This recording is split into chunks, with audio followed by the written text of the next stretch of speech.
Boa noite. Desejo dedicar o trabalho deste nosso Evangelho no Lar à nossa irmã Rosaldi, confiante na providência divina e na intercessão dos amigos espirituais, capitaneados por Joana d'Arc, no pleno restabelecimento de sua saúde física e espiritual. Escolhi o tema caridade para a nossa reflexão hoje. Esse maravilhoso substantivo está presente nos capítulos 11, 13, 15 e 19 de nosso Evangelho segundo o Espiritismo. E ele se repete 294 vezes, podendo daí inferirmos da importância do tema. Bem sabemos que o preceito do movimento espírita é: fora da caridade não há salvação, extraído de um texto de Allan Kardec que está lá no capítulo 15, no item O Mandamento Maior, quando o codificador disse: não podendo amar a Deus sem praticar a caridade para com o próximo, todos os deveres do homem se encontram resumidos neste ensinamento moral: fora da caridade não há salvação. Então Kardec foi bem objetivo quando estabeleceu esse preceito, que o único caminho que nós temos da redenção do espírito é através da caridade. Não existe outro, a não ser a prática, o exercício da caridade. Mais ainda, o sentimento da caridade no coração de cada um de nós. A primeira referência de que temos conhecimento dessa expressão, fora da caridade não há salvação, está na Revista Espírita, edição de janeiro de 1861. Num artigo de Allan Kardec intitulado A Bibliografia Católica contra o Espiritismo. Nesse artigo que Kardec escreveu, ele dá nota da obra Bibliographie Catholique, edição número 3 de setembro de 1860, e editada por George Gandhi, que então se apresenta no seu artigo como um defensor da Igreja Católica e, por conseguinte, em franca oposição ao Espiritismo, que era uma doutrina nascente.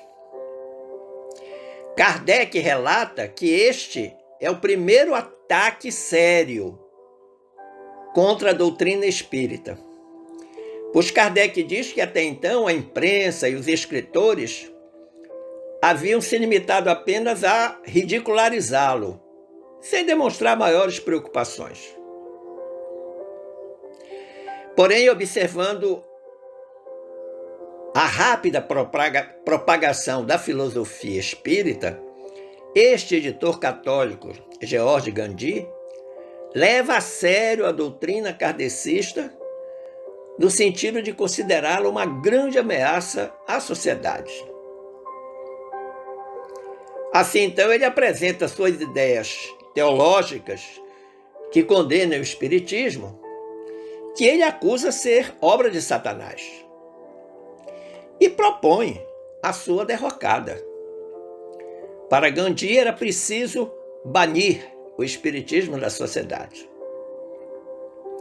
Por sua vez, Kardec vai responder a esta provocação empregando a expressão de que tratamos agora: fora da caridade não há salvação. Então ele não diz que é fora do espiritismo ou fora da doutrina espírita, ele diz fora da caridade. Então a caridade aí não assume nenhum aspecto religioso, ela é supra-religiosa. O que deve ter sido um recado curto e bem entendido pelo senhor George Gandhi. No capítulo 1 da obra O que é o Espiritismo, Kardec, sobre a questão da salvação a partir da caridade, diz com muita propriedade: Deus é soberanamente justo e bom.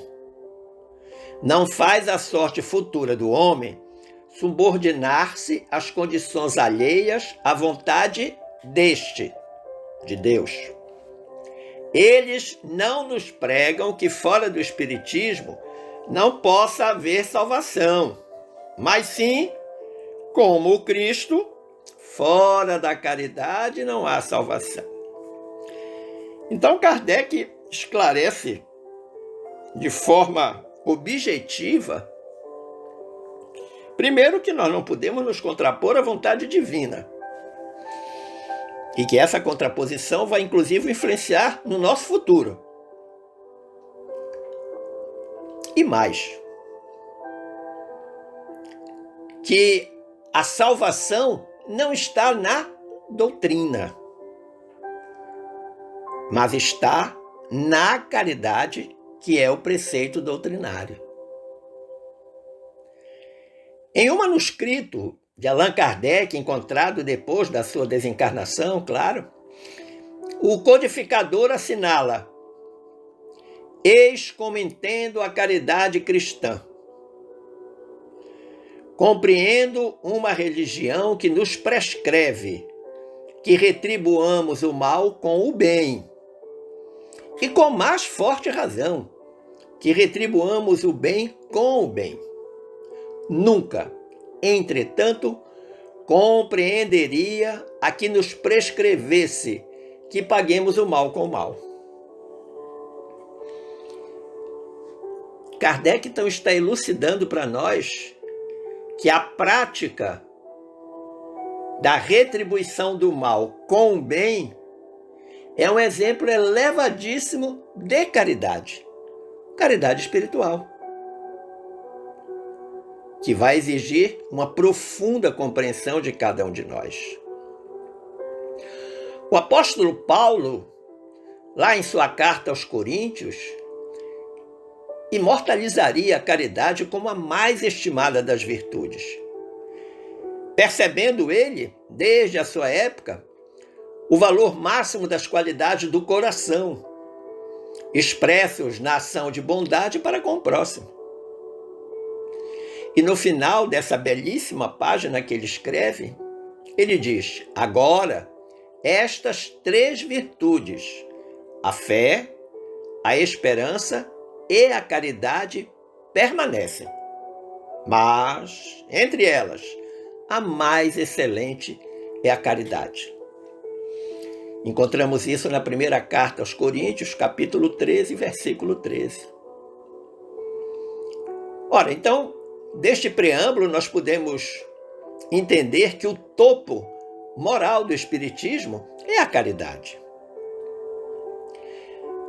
Mas uma pergunta poderia ser feita: quantos significados tem o vocábulo caridade? Fomos então ao dicionário eletrônico Roais e encontramos 4 significados. Caridade: virtude teologal que conduz ao amor a Deus e ao nosso semelhante. É a primeira, ou o primeiro dos significados. Segundo, derivação, por metonímia, ato pelo qual se beneficia o próximo, especialmente os pobres e os desprotegidos. Terceiro significado, disposição favorável em relação a alguém em situação de inferioridade, seja ela física, moral, social, etc. Compaixão, benevolência, piedade. E o quarto significado, também derivação por metonímia, a partir lá do primeiro, donativo ou ajuda que se dá aos pobres, esmola, benefício. Então, esses significados constantes no dicionário da língua portuguesa contemplam exatamente os dois aspectos, o da caridade material e o da caridade espiritual. Agora, como se comporta a caridade na literatura espírita? Bom, cotejei algumas citações para melhor compreendermos este assunto. Por exemplo, Kardec, em obras póstumas, diz que caridade é origem de todas as virtudes e base da ordem social. Então ele aponta dois princípios fundamentais que fazem com que a caridade seja uma base de sustentação. Primeiro, que ela é a origem de todas as virtudes.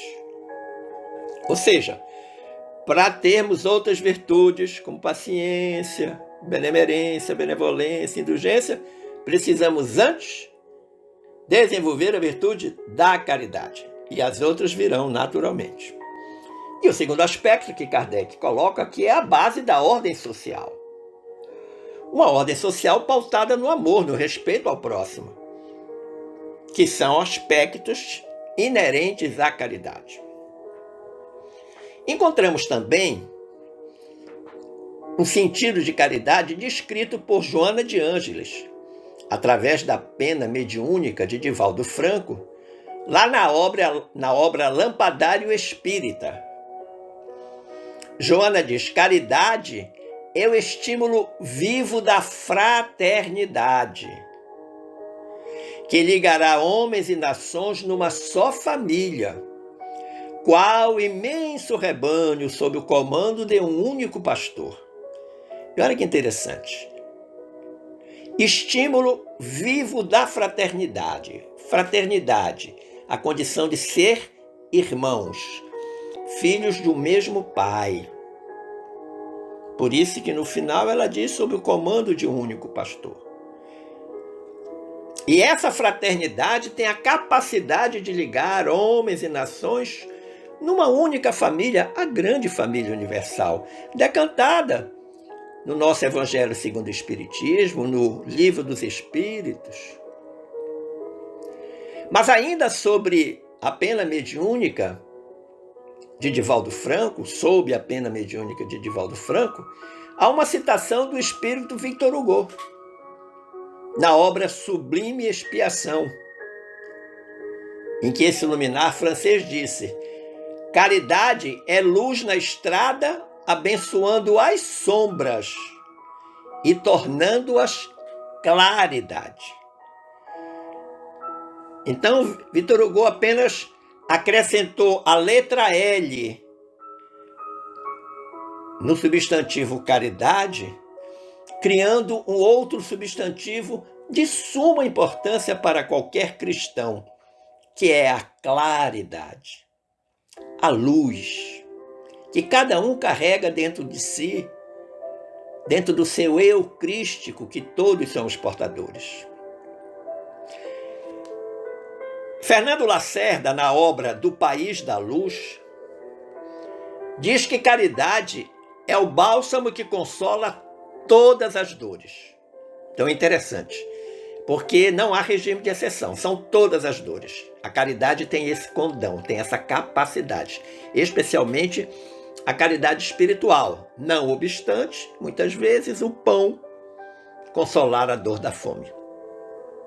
O manto que tapa toda a nudez. O auxílio que socorre toda a miséria. O pão que mitiga toda a fome. A água que sacia toda a sede. A luz que ilumina toda a treva. A força que anima toda a fraqueza. O sentimento que penetra todos os corações. A riqueza ao alcance de todos os mendigos. Não apenas os que mendigam o pão material, mas aqueles que mendigam o pão espiritual e que muitas vezes estão bem pertinho da gente. Então É bem prática e objetiva esse significado que Fernando Lacerda aplica. Primeiro, dando à caridade diversos nomes, diversos significados: bálsamo, manto, auxílio, pão, água, luz, força, sentimento, riqueza. A caridade pode ser tudo isso. Mas uma pergunta: e nós? O que pensamos sobre a caridade? Reflitamos um pouco. Lembremos lá do verdadeiro sentido da palavra caridade como a entendia Jesus, que a gente lê na questão 886 do Livro dos Espíritos. Quando foi perguntado qual o sentido da palavra caridade para Jesus, a resposta foi objetiva: benevolência para com todos, indulgência para as imperfeições dos outros, perdão das ofensas. A resposta do Espírito de Verdade a Kardec deixa-nos uma importante indagação. Caridade é algo que podemos fazer? É possível praticar benevolência ou indulgência? Fazemos caridade ou somos caridosos? Que é uma distinção nestas duas percepções. Na verdade, o indivíduo é benevolente e indulgente para com o próximo. Em relação ao perdão, a virtude da pessoa que perdoa é a misericórdia. Aqui, ela não pratica o perdão, ela exerce a misericórdia. Todo ser misericordioso perdoa. O substantivo caridade não pode ser conjugado com o verbo fazer, e sim com o verbo ser, porque caridade é essência, é essencial, é sentimento. Caridade é amor, caridade é o amor em movimento. Ora, então nós precisamos quebrar alguns paradigmas. Nós aprendemos que precisamos fazer a caridade. Mas talvez seja melhor aprender a ser caridoso. Esse deve ser o raciocínio mais fiel. Obviamente que a ação na caridade e sentimento envolve um processo evolutivo. Caridade é evolução, sim, em que as atividades beneficentes oferecem um campo prático para a experimentação e sensibilização pessoal de voluntários de boa vontade. A caridade é um campo de exercício prático. A caridade é ação, que nasce da caridade de sentimento. Agora, é importante observar que essa ação da caridade não pode se constituir em processo mecânico. Tão frequente em indivíduos que transformam em tarefas comuns o que fazem, tornando-se uma espécie de robô de compromissos assumidos. A prática sistemática da caridade não garante 100% que ela exista em essência no ser, no indivíduo, no homem. Muitas vezes é um ato repetitivo. Você assume um compromisso com você: todo mês eu vou dar uma cesta básica. Você tem um dinheiro, você vai lá, compra a cesta básica e entrega a quem está precisando. Nelson, mas isso não é importante? Claro que é importante. Essa é a caridade material. Agora vamos pensar, vamos raciocinar. Este meu gesto, esta minha ação, este meu ato, qual é o substrato psíquico dele? Uma mera obrigação ou um sentimento de amor?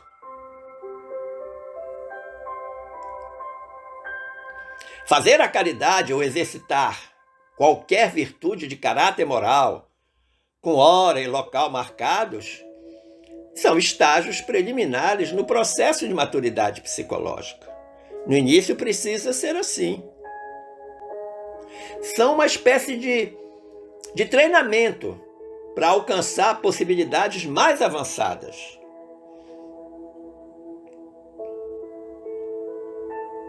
Foi lendo um artigo da Federação Espírita do Rio Grande do Sul, publicado em 7 de abril de 2017, que eu aprendi esta observação que acabo de fazer.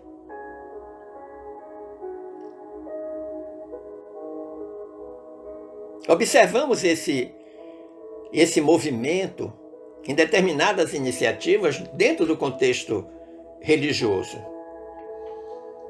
Estabelece-se dias e horários para a caridade, como se cumprindo uma agenda de compromissos morais. E em cumprindo essa agenda, a criatura se credencia para obter vantagens junto ao Criador. Sim, claro. Se eu estou fazendo a caridade, essa postura tem mais relação com uma atitude, digamos, infantil e imatura da mente humana, que ainda está presa àquele aspecto da negociação, da barganha, de benefícios pessoais para com o poder supremo. Eu vou fazer isso porque Deus vai se agradar. Mas quero chamar a atenção, deixar bem claro a você que me escuta neste momento. Isso não significa dizer que as campanhas caritativas não devam ser programadas no binômio tempo-espaço. Eu não gostaria que alguém dissesse: o Nelson é contra a campanha do quilo. Não serei nunca. Acho um gesto absolutamente extraordinário de desprendimento,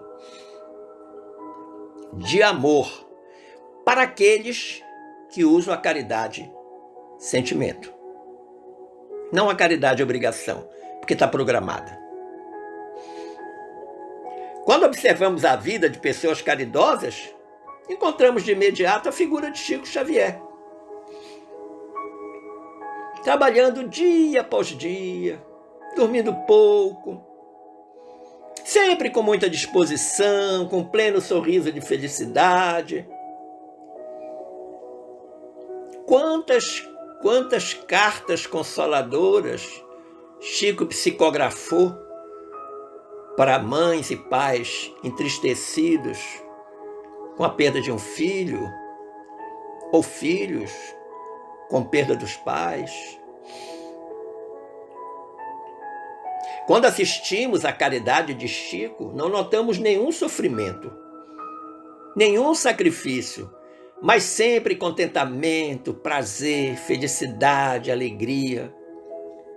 Essa era a marca principal da caridade que ele fazia. Porque ele era caridoso, por natureza, por sentimento. A caridade não era um instrumento que ele utilizava na tentativa de obter bons resultados junto ao Pai Maior. Não era isso. A nossa felicidade na Terra, mas também na espiritualidade, quando nós regressarmos, será naturalmente proporcional em relação à caridade que fizermos para os outros. Quanto a isso, não há nenhuma dúvida. A caridade é a rota principal que conduz a Deus e que deve ser o objetivo que todos nós devemos visar. No norte de nossas ações, nós devemos vislumbrar sempre esse objetivo: chegar a Deus. Assim é necessário, então, que pratiquemos a caridade moral e a material, não podemos descurar dela, para que possamos vivenciar a lei maior do universo, que é o amor. Para alguém que está com muita fome, que está 24 horas sem colocar nenhum alimento no estômago, ler o Evangelho naquele momento talvez não seja o mais importante e indicado, mas sim um substancioso prato de comida. Depois que alimentar o estômago, vamos então alimentar o espírito, a alma. Quando o amor-sentimento se transforma em amor-atitude, amor-conduta, o resultado é a caridade. E a vivência da caridade exige que a pensemos não apenas como virtude teologal, como diretriz religiosa, como algo que está ligado a um condicionamento de fé, mas pensar na caridade exclusivamente como forma de comportamento. Quando quisermos buscar um exemplo bem pertinho de nós, do comportamento da caridade, pensemos em nosso próprio organismo. Sim, no nosso corpo humano. Na dinâmica da homeostase biológica que nos mantém vivos. Então observe, meu amigo, minha amiga, o que diz Humberto de Campos no texto A Caridade Maior, que é o capítulo 27 da obra mediúnica Cartas e Crônicas. Humberto de Campos, o irmão X, vai fazer uma descrição de um fato que envolveu uma criatura que queria fazer a caridade e o diálogo dela com um anjo.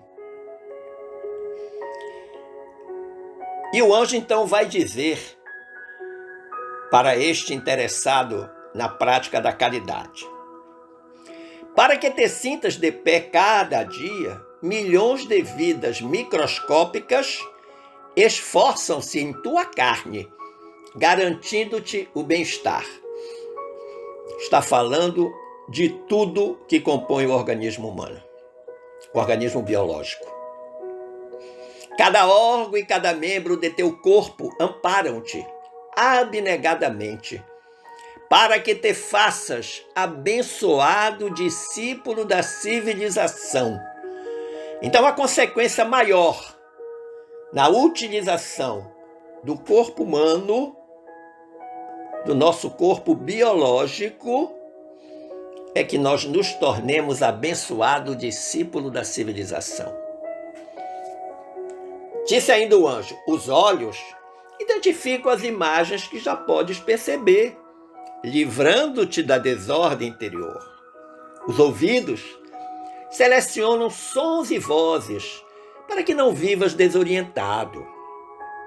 A língua auxilia-te a expressar os pensamentos, enriquecendo-te de sabedoria. As mãos realizam-te os sonhos, engrandecendo-te o caminho na ciência e na arte, no progresso e na indústria. Então, nesse primeiro conjunto, a gente percebe que o anjo vai colocar para o cidadão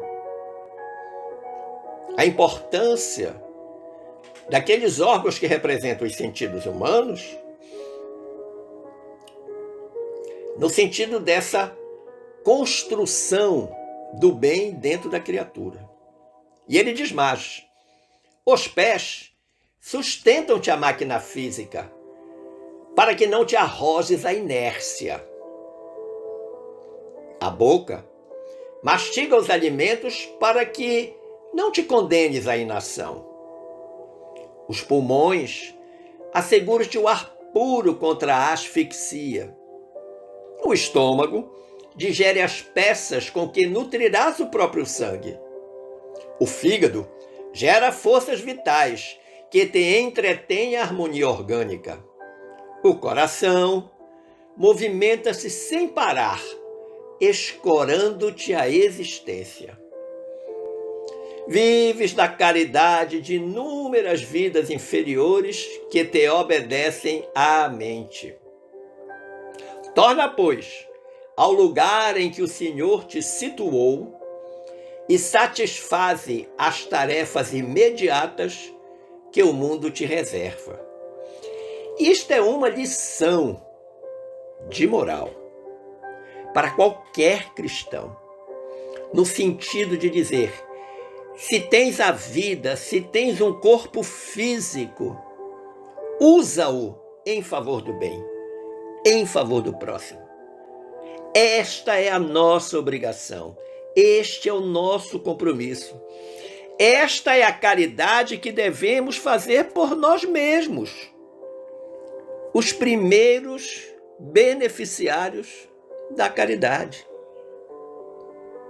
Então, meu amigo, minha amiga, pensemos nisso e façamos da caridade um estilo de vida e não uma prática com dia e hora marcados.